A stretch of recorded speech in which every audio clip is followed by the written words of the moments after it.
ఏం చేస్తారు? దాల్ కట్లెట్ అండి. దాల్ కట్లెట్. దాల్ కట్లెటేనా? ముందుగా దాల్ కట్లెట్ కి కావాల్సిన పదార్థాలు ఏంటో ఇప్పుడు చూద్దాం. నానబెట్టిన బొబ్బరి పప్పు 1 కప్పు, నానబెట్టిన పొట్టు పెసరపప్పు 1 కప్పు, నానబెట్టిన అనపప్పు 1/2 కప్పు, తురిమిన క్యారెట్ 2, తరిగిన ఉల్లిపాయ 1, తరిగిన పచ్చిమిరపకాయలు 2, తమలపాకులు 4, మునగాకు 1/2 కప్పు, ఉప్పు తగినంత, నూనె 2 టీ స్పూన్లు. 1 2 3 స్టార్ట్. ఇది సిమ్లో పెడదామండి. ఇది కాలేలోపు బొబ్బరి పప్పు అండి, నానబెట్టిన బొబ్బరి పప్పు, నానబెట్టిన పెసరపప్పు, అనపప్పు అండి. అణువులు దొరుకుతాయి, అవి నానబెట్టి మనం ఒలుచుకొని పప్పు చేసుకోవాలి.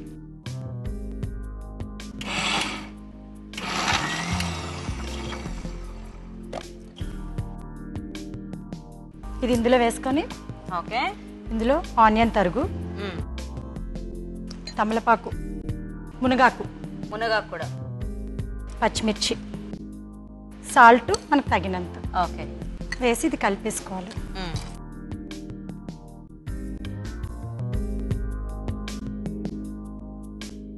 ఆయిల్ ఏమన్నా రాసుకొని అలా కదా? అక్కర్లేదు, వాటర్ కొంచెం. ఓకే, కట్లెట్స్ ని చక్కగా షేప్ చేశారు, పెనం మీద వేశారు, కొంచెం నూనె వేశారు, కాలుస్తూ ఉన్నారు. ఇవి అంటే ఎలా మొత్తం కలర్ మారిపోవాలా? మొత్తం కలర్ మారాలి. ఓకేనండి, మరి లక్ష్మి గారు మిక్స్డ్ దాల్ కట్లెట్స్ తయారు చేసేసారు. మరి ఈ కట్లెట్స్ కి పట్టిన టైం ఎంతంటే 7 నిమిషాల 19 సెకండ్లు అనమాట.